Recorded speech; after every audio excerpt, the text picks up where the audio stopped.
if you think about MVP as a product, what would be the next thing you would do? You go start writing code, Yeah. right? Writing up databases, spending money on Heroku and what have you. But you need to just validate like just two things.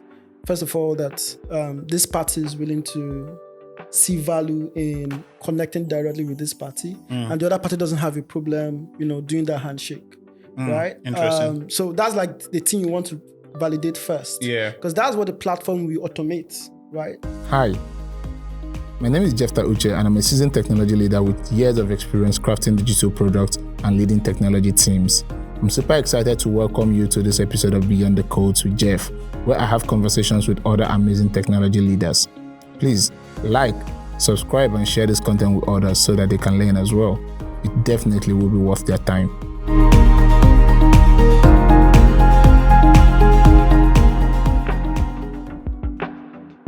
Hi guys. Finally, welcome to the very first episode of Beyond the Codes with Jeff. This is a platform where we learn about all the non-technical things that set you apart as a technical person, right? And we are going to be learning from the leaders, the CTOs, heads of engineering, vice presidents, etc., about those things that got them to where they are, the secrets of their products, and all of that. Now, without further ado, I would be introducing us to the person who we are going to be speaking to today, guys. But first and foremost, can we put our hands together? Standing ovation. Are you standing right now? Standing ovation for this person. He's a very important friend of mine. He is the Chief Technology Officer of Ubenwa. How many of you know Ubenwa? He's going to talk a lot more about that. But yeah, guys, join me in welcoming Mr. Innocent to Beyond the Codes. Welcome. All right, thank you. It's really good to be here. Yeah. And I'm really happy that, after talking to me about this, today it's happening. It's happening, bro. And it's a privilege to be part of, this first edition of this. So really, really pumped. Awesome. Yeah. Awesome. I mean, this is happening. I'm not dreaming. Okay. Yeah. Okay. So yeah, let's jump straight to it. I think the first thing would be, to talk a bit more about yourself. Okay. How maybe not the part that is exactly about career and all of that. Maybe just the other parts, and then we can get into Yeah. Okay. Thank you, Jeff. So my name is Innocent, like Jeff have introduced me earlier. Just leaving career, I would just say, if I should describe myself, or if I want someone to describe me, I'll say I'm a scientist at heart. Like nice. I love science. I grew up from like most Nigerians do, very religious settings.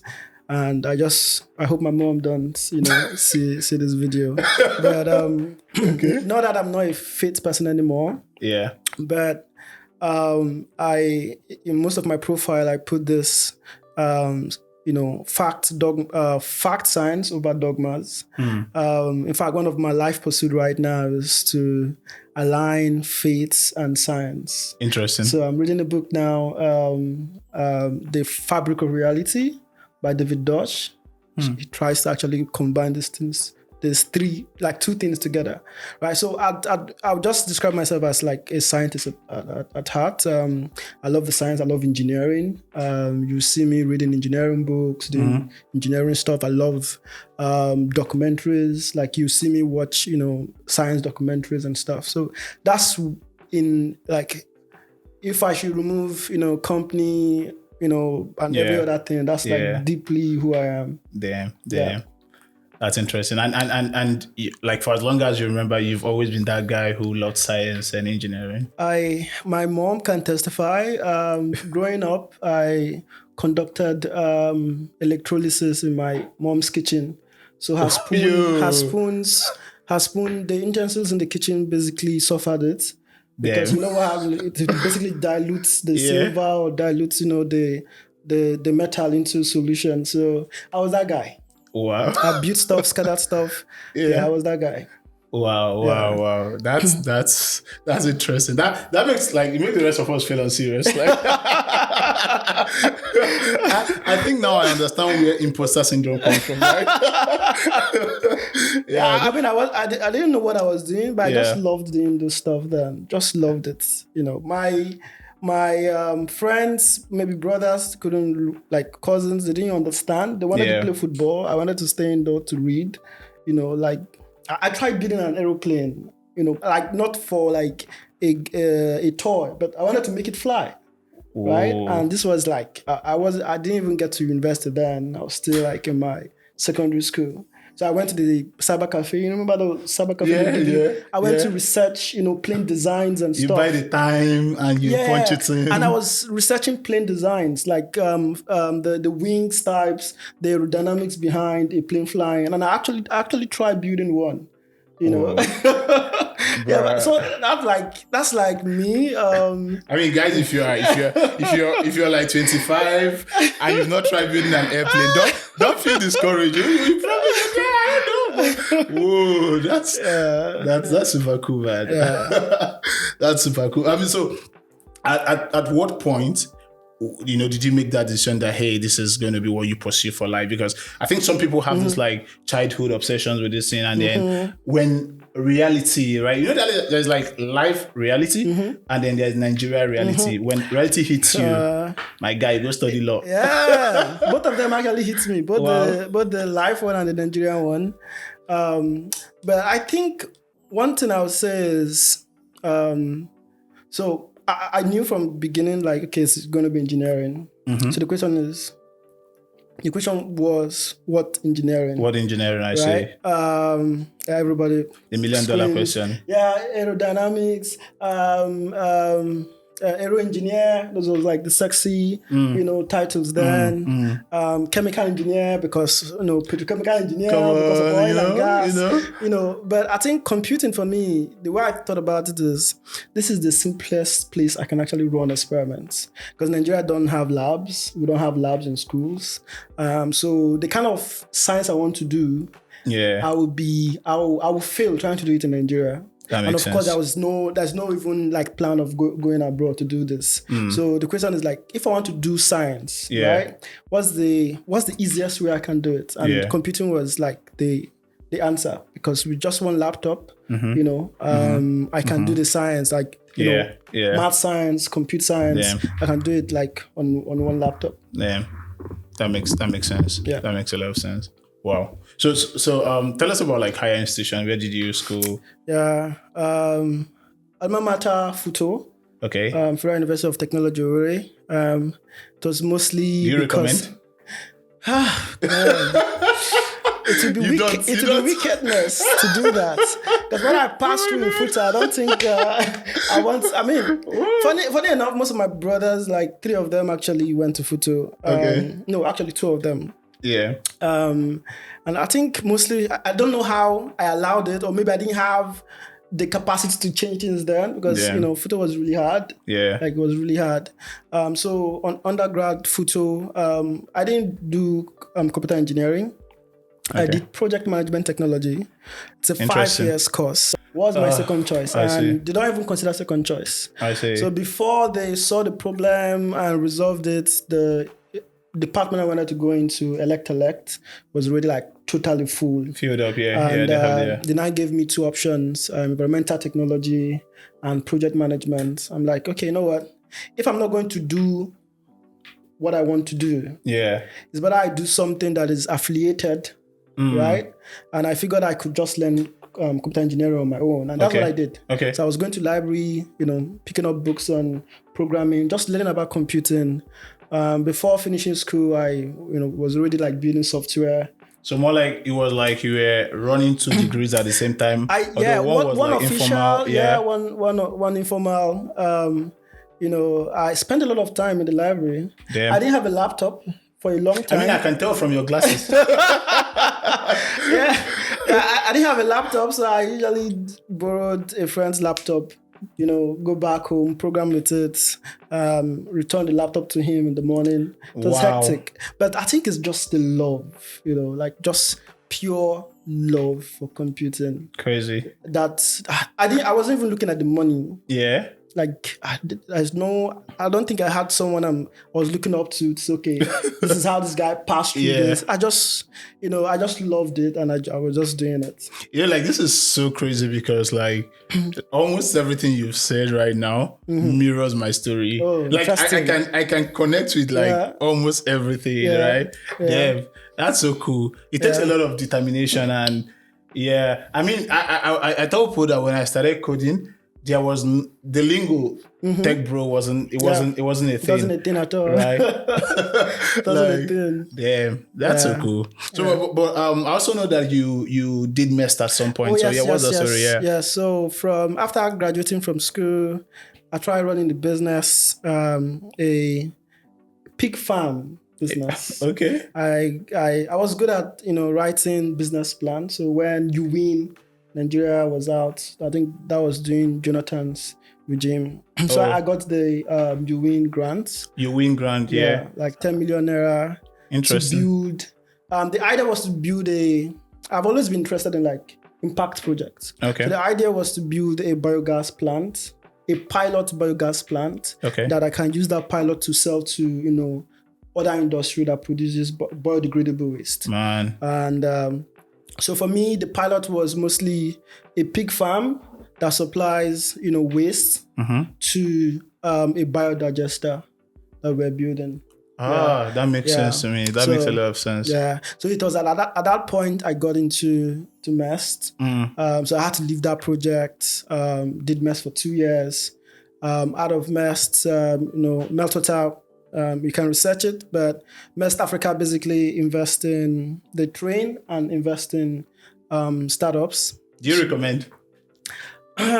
Yes, because thinking about it, like MEST is actually one of the milestones in my life because I met like really awesome people doing the program, learned things that I would never have learned in the classroom. I mean, I was taking a lot of courses on Coursera, but it's different when like people that have done the work come into your room and share their story. So we had this thing then, guest lecture, where people just come from Silicon Valley, different parts of the world, to come tell us about their own startup story and sometimes even life journey. So that was different. Like I have not, up until that time, I've not experienced anything like that. Yeah. So MEST was good. Out of MEST, I started my first official startup, which is like Once and Out. Yeah. Wow. That's so cool. So guys, I mean, check out MEST. I mean, probably that becomes your own big, big story. So that's super interesting. So, I mean, how many, startups have you tried now? Like between, I'd probably say between You Win and now, right? Yeah.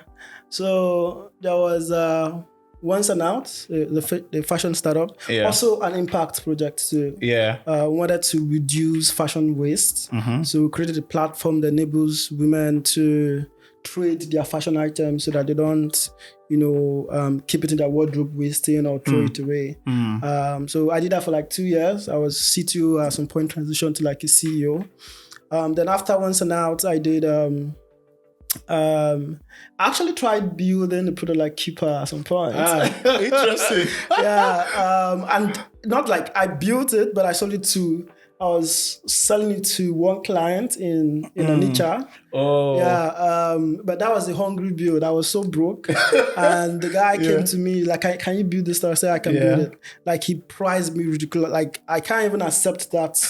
Like it was so bad. But I needed money then. So I had to I asked a friend to join me and we built. We called it forgetting what we called it. I think every engineer in their journey at some point have had that story, right? Yep. I remember a time a couple of years ago, maybe 5 years ago, not even too long ago, 4 years ago. Okay, 5 years ago, yeah. I worked on a project where I was the front end guy, back end infrastructure for 500,000. Oh my God! I needed cash that bad at that point. Yeah. Man. Don't worry. I can't imagine that. Yeah. So Once and Out then. Yeah, Once and Out then this small project. Okay. At some point in terms of startups, right? Yeah. all this while I've been working on Ubenwa, Yeah. but mostly as, not as a full-time thing, but we made our time, my co-founders, to always work on it. So we're making progress there, though little by little. Yeah. So right now, that's what I'm mostly focused on, Ubenwa. Yep. How long has it been since the conception of the idea, the Ubenwa idea, to this point? Because one of the most significant things that happened last year was, I think, Ubenwa being listed as Google 30 out of 30 projects like that. And then I also had the privileged information about your investors and Yosha Benjo. And, like, I mean, how long has it been since you guys conceived that idea to the point? Yeah, so first, Ubenwa mostly started with Charles, but he brought me early on. Okay. To join him to, work on the idea. I would say since 2015. 2015. Yeah, so then we didn't call it Ubenwa, it was Asphyxia Mobile Solution.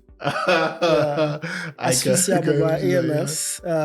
But then it was mostly stuff on research papers. Like, it wasn't a business, it wasn't a project. It was just stuff on, like, that we'll go to conferences for and present. It was just that, early on.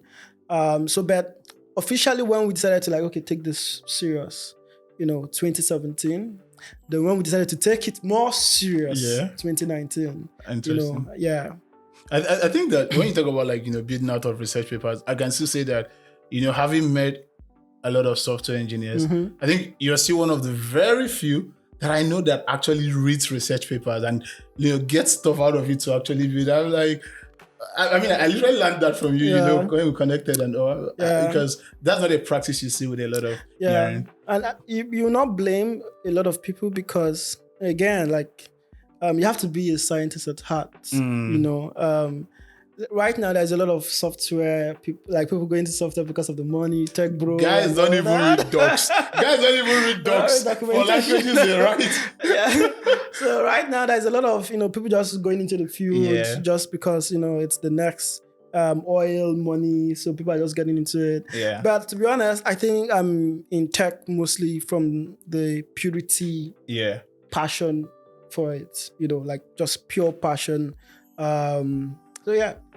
That makes a lot of sense. I mean, zeroing in, to the topic of today, right? Yeah. Like, and of course, drawing from your Ubenwa experience. I think when I wanted to, I set out to build a project, an agriculture project, which was, an impact project then in 2016, in Ondo State, right? I remember you gave me like one of the very important advice around like building an MVP, right? And when I thought about someone to, come talk about this topic, I just knew that, hey, you need to come say some of those things here. So the topic today is 0 to MVP, right? And what I want us to explore is basically the word gets thrown around a lot.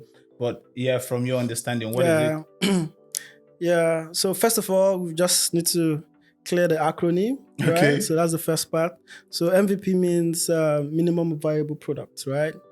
So the way I say it is like the smallest experiment you need to set up to validate important assumptions about an idea, a business, or a project. Like the smallest experiment you can set up. Small is the keyword there, small. Experiment because it has to be a scientific thing.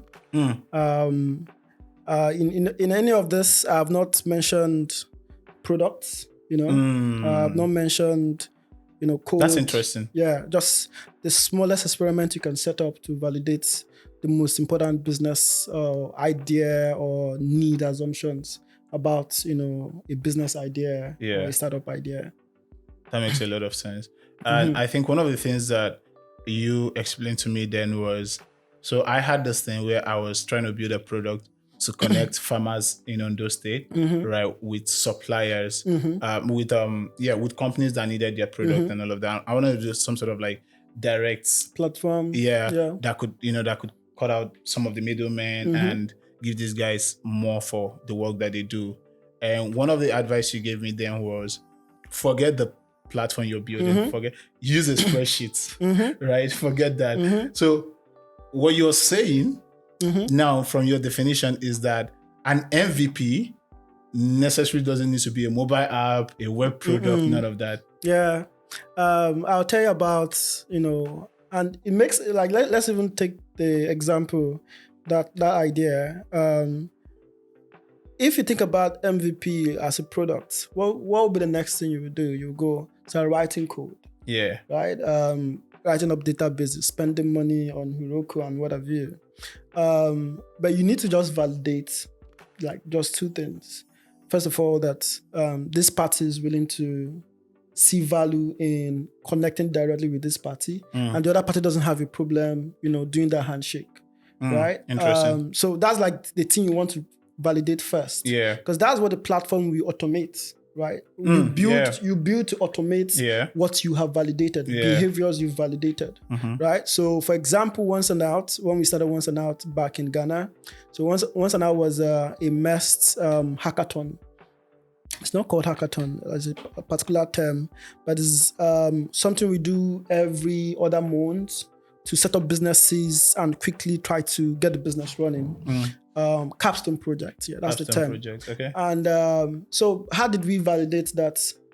First of all, what's the problem we defined or the problem we saw? Or again, because we're thinking about this in a scientific way, what's the hypothesis? We're trying to reject, remember statistics, reject or accept. The hypothesis for us then is women have clothes in their wardrobe wasting, and other women will find those clothes valuable and are willing to trade, And we didn't build any platform for this, We just basically met friends, asked them to send us all their clothes they don't want to use anymore.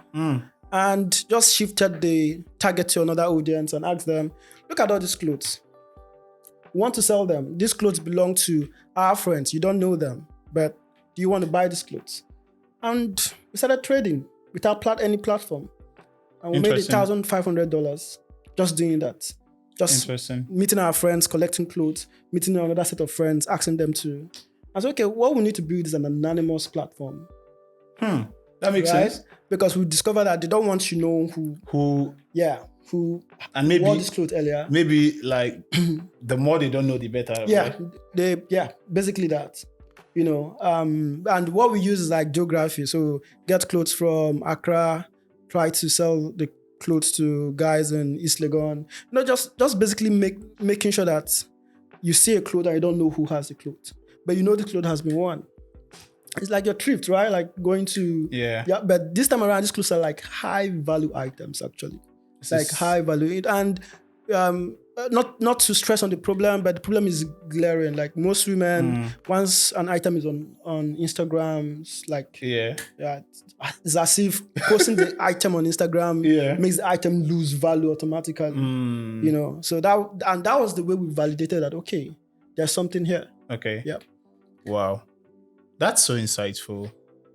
Literally, an MVP doesn't have to be a product, right? Because, I mean, it's just that thing that's wired in our head, like So you're we want to get our MVP, we want to get our MVP out, but like literally, what hypothesis have you validated, right, or rejected, in doing that? And sometimes, what I've observed is that a lot of builders or founders romanticize their idea a lot. So you're scared of going out to validate, so you just want to build, right? Because building looks like progress. Oh, it's progress, but progress in the wrong direction. It might be progress in the wrong direction. Yeah. That makes a lot of sense. So in terms of validation, right?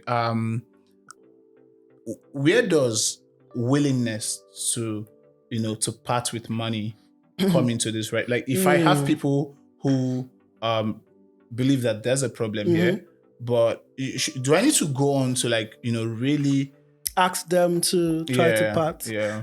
I think it's now a question of so you have to when you set hypothesis and you try to come up with an experiment, you have to also make assumptions, because experiments are basically isolated, controlled events. Right? So it means clearly there are like assumptions that are in place, right? As the way I see it is, the more someone can pay you, the better your confidence. Because this is statistics, right? So there's when you finish with the statistical analysis, you have confidence score. What's the payment someone willing to pay for that initial experiment? It basically increases the confidence score. The confidence score. Sometimes the payment can only be the hypothesis. Right? So basically, let's say, remember this is like experiment, right? So MVP 1 is, would they show commitment? Would they show consign? Would they show interest? That's the first one. Okay, now they show interest. The MVP 2 is, okay, now you've shown interest. Would they be able to pay? To part with some money, right? So that's like the second experiment. You now set that up to see, okay, is this validated? Can you validate this easily? And sometimes what language? Because the other things that you want to do in experiments is to also make sure to make sure you are experimenting on how you are communicating the value. Right? Because two people might provide the same value, but communicate it differently, and they'll have different experiments. So as you are validating those copies, you're also validating which of the copies work. Right. That makes a lot of sense. Last year, a friend who's a program manager at one of the startups here in Nigeria told me that just changing the copy on their website literally increased their sales by about 35%. That's like, massive. Just a copy, right? He just woke up one morning, looked at the website, called the engineers, and was like, "Guys, can we change this?" And that, I was quite thrilled to hear that. That makes a lot of sense. So I think the next thing I would want to ask would be, on the average, how, if you were to say how long an MVP should take, right? Like, how long do you think it should take to build an MVP? I mean, we've talked about, all the process around between idea to build, Now, why building an MVP? Right? What's enough time to commit to building an MVP? Okay, no,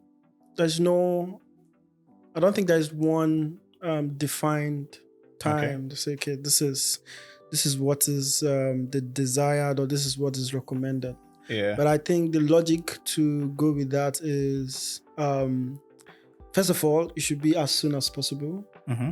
And that's why thinking about the simplest thing, the smallest thing to do to validate an idea is important, right? Take, for example, once and out, we were able to do that in like a week. That's experiment. Find friends, check for another friend, and ask them if they want to buy someone else's fashion item. That's basically a week, right? In the case where you will need to build a product, because as you validate different assumptions, you get closer to actually building. Right? As you get closer to building, it's also important to that MVP build the smallest thing first. That culture has to also go into the way you build. Into the building itself. So you don't build the whole feature. Of course, you have a roadmap of all the things you want to do. But you have to build one single thing first. One single thing. Google has always been an example for this. One small button in the center, just put something there, right? Facebook didn't start with all the things they had today. So it's one simple thing, right? Simple thing. So the time thing is mostly dependent on the idea and what stage, what stage in the idea in terms of like progressive elaboration of the idea towards the product. So let's break something down, right? If you were building Uber today, what would the MVP for that look like? Interesting. So first of all, there's some assumptions, right? The first assumption is people have cars, right? And people want to carry other people. Yeah, that's second assumption, right? Second assumption. So people have cars and are willing to carry other people. Yeah. The other assumption is like people want to enter a car that is not a taxi, right? So one quick way to do that is probably, first of all, get a few drivers. This time around, it can be your friends, can be you. Yeah. Right? And, go to where other people are, or trying to wait for a bus. Yeah. And ask them if they are willing to pay for you to drop them, to their destination. Okay. That's like validating that people are willing to enter another man's car. Someone they don't know, that isn't registered with any... so those kind of assumptions, right? Yeah. And before even, the platform... Yeah. There's some assumptions we think it's like, no-brainer. And we skip the experiment. But sometimes carrying out that experiment exposes a few things that if you skipped that experiment, you probably just miss out on some opportunity. So that granular taking things piece by piece, I think is important. I totally agree with you. I remember when at first we were concerned at Keeper, right, whether what we were building was something people would use, right? And we just wanted to say, oh, let's build the smallest piece of this, right? And then go out there and give it to people. Now, how we thought about the idea, how we thought about what we wanted to build was way different from what we ended up building. And the determinant of that, of the whole thing was myself and Duke having a conversation. And we were like, wait, why don't we travel to some states, right, where the actual business in Nigeria happens, right? Like Abia, Onitsha, and talk to people and see if they would use a platform like this. And the truth was like, we got into some stores, right? And we realized that these guys would never use Skipper. Because they were so busy, right? Exactly. Like the rates at which they transact, those people cannot use Skipper. So that was one thing. So we knew, okay, we were building Keeper for businesses, but we knew that, hey, we're not building Keeper for all businesses. Right? And then the second thing was we realizing that, hey, okay, fine. Something like Keeper, the way we wanted to build it, would also not work for big businesses. So we started, it was just, we were solving that like one after the other. And it was making a lot of things clearer for us. So first, we were building Keeper for small businesses. Right? I think that part can never really be overemphasized. And it's actually crazy how confident you can be in your assumptions. Exactly. Until you hit the market. Exactly. Exactly. See, that stuff, if you think about it, right? Just think before you guys decided to go talk to customers. Yeah. It's almost something that is logical. People need a book, keeping app. Yeah. And it's a no-brainer. But by just, taking that first, step to talking to customers, you immediately now see, okay, that actually you are making assumptions, and those assumptions don't work in all settings. I give this example a lot when I talk to people, and I say that you may be right about the problem and wrong about the solution. Right? Exactly. So I could be hungry, but you could be wrong about what I want to eat or how I want my food to come. Exactly. Right. And that's like something that this helps with. Yeah. Right. So even if you are sure about the problem, going out there to talk to those people and hearing them talk about this problem, because when people express pain, it is very important for you to understand how the solution comes. And another example of this would be Creft. I'm sure you remember Creft, the platform we built for Africans in diaspora to connect with each other. So there was the problem, right? Like where they felt that they could have a closer network of people connecting with each other, and they all agreed that this problem existed. And what we did was we built a platform, where like people could get on calls with each other, when their interests aligned, right? When we can see that their interests aligned. What we didn't take into consideration then while building this was the fact that was COVID period, and a lot of people were navigating Zoom fatigue, because like you have to join Zoom for everything, for church, for work, and then there was this other app asking them to join Zoom again. Damn, like they weren't joining, bro. If they are looking for a way to escape Zoom, they are telling them to join another Zoom. Exactly. Yeah. So they agreed with the problem, but not how we presented the solution to them, and it was a huge learning for us.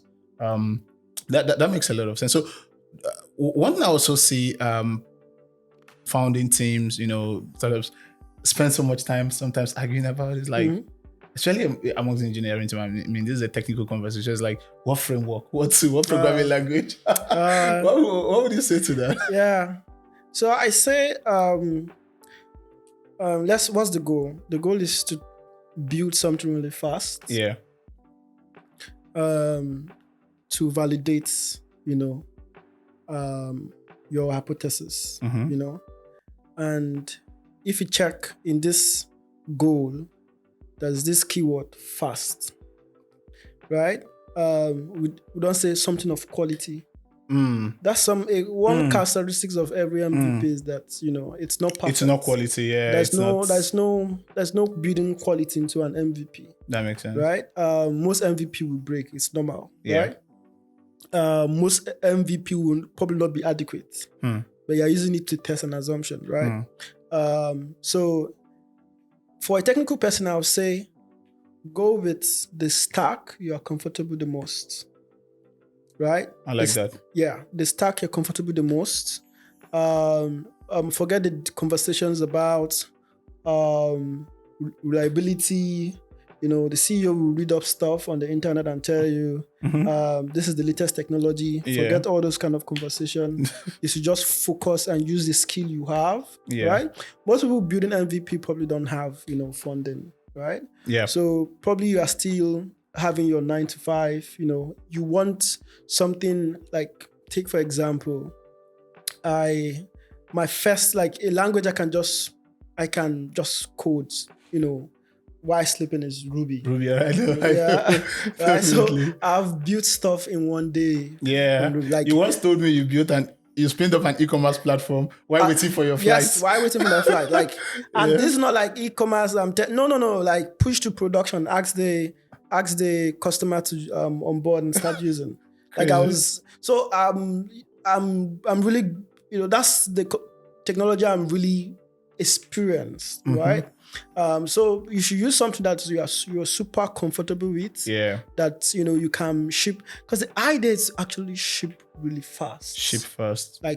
Like really, really fast, right? Because at that point the technology is not significant. Yeah. Right? Whether the site is down or up 5 hours in a day is not really significant, right? Because who is going to be on your site? Like the site is not going to be up. Like people are not going to be using the site 24 hours. You probably want to.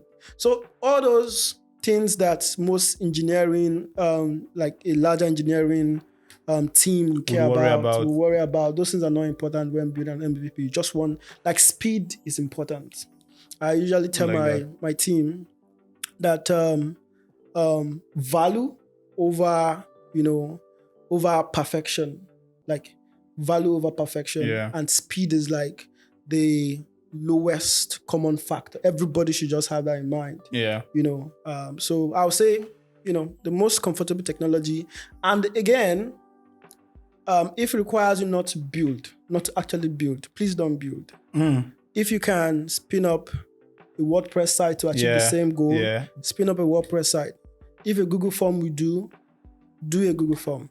You don't actually need to build, because at that point you only build when it's super necessary. That helps you validates. Yeah. That's This why is such underrated advice.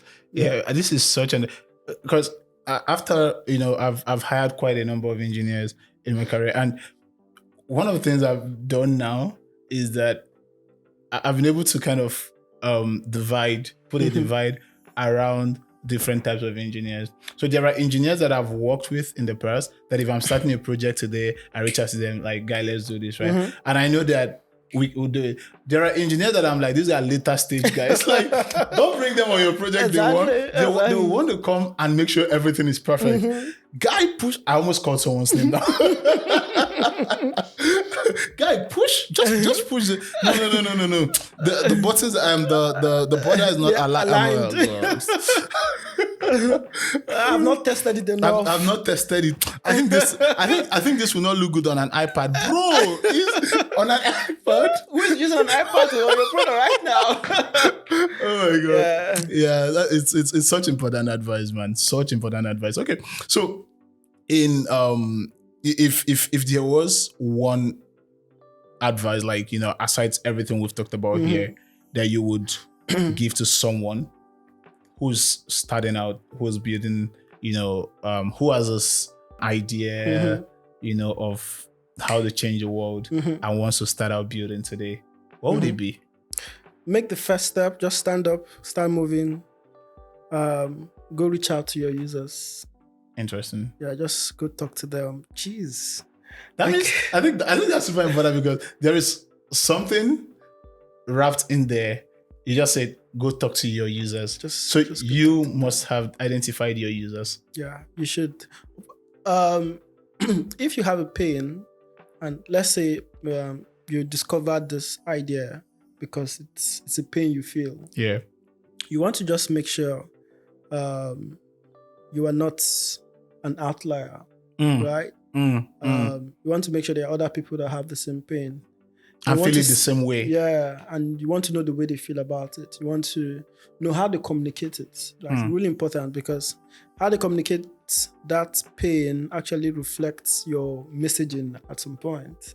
Like you should take advantage of that communication. Sense. That makes a little sense. I mean, this because is it means when they are searching for a solution, there is this thing where and this is like social experiments where if you put a number, if you just keep placing a particular number like randomly without telling someone to look at the number, but you show the person a phone, the number is there, different things the person is seeing. You ask the person to guess a number, that's the number and that's like very subconscious, right? So you want to make sure you take advantage of the fact that they have a language they are using to describe the problem, and you want to use that language to also communicate the solution. Yeah. Whoa, that's so important. That's so important. I mean, we literally need to digest that. That's so important. Yeah. Well, okay. So the advice here is get up, get going. Yeah. Go talk to your users. Go talk to your users. Think of the smallest, since we're talking about MVP, just think about what's the smallest thing you can test today. Like about this idea you have. Yeah. Write down the assumptions you have about it. Those assumptions or hypotheses, think like a scientist, right? Think like a scientist. If you use a scientific method, and if you're not a science person, you can just look up what a scientific method is. It's not something complex. Yeah. You have something, you want to set up an experiment. That something is like an hypothesis. For example, the assumptions you have of a problem people are facing. Yeah. You want to set up an experiment, something really small, to see if the assumption you have there actually exists, or to what degree. Sometimes it's to what degree. Yeah. Some people have latent problems. So when it comes to pain, you have paracetamol, then you have vitamins. Yeah. You want to also differentiate. Want to make sure that you want to know. Are you solving a vitamin problem or like a paracetamol? Yeah. Vitamin is, I can do without it. That makes sense. Yeah. Paracetamol is, I need this now. I need this now. To have relief. This now. Yeah. Well, that's so important, man. Okay. So, I think final question here would be, how's it going at Ubenwa today? I mean, I'm sure most of the guys watching this, they would also want to know. And are you also hiring today at Ubenwa? Yeah. So the way we structure in terms of the team, so is it a good time to also share a little? Please. So what we do at Ubenwa is we have a solution that is able to tell you more about your baby by analyzing the baby's cry. So we're doing this in the medical space and also in the welfare space. So you want to know why your baby is crying. You want to know if the cry is associated with a disease or not. So currently we are, just narrowing on subset of diseases, asphyxia, neurological conditions, and what have you. So what we've built is we're building a solution, a platform, diagnostic platform, that is able to provide cry intelligence, cry insights to both nursing mom and also doctors. Want to help the baby communicate. Right now, babies, they just cry. We believe that we can tap into that form of communication to help both clinicians and mothers offer the best help they can for the baby. Before your solution, you would normally talk about the mortality rate that was. Oh yes.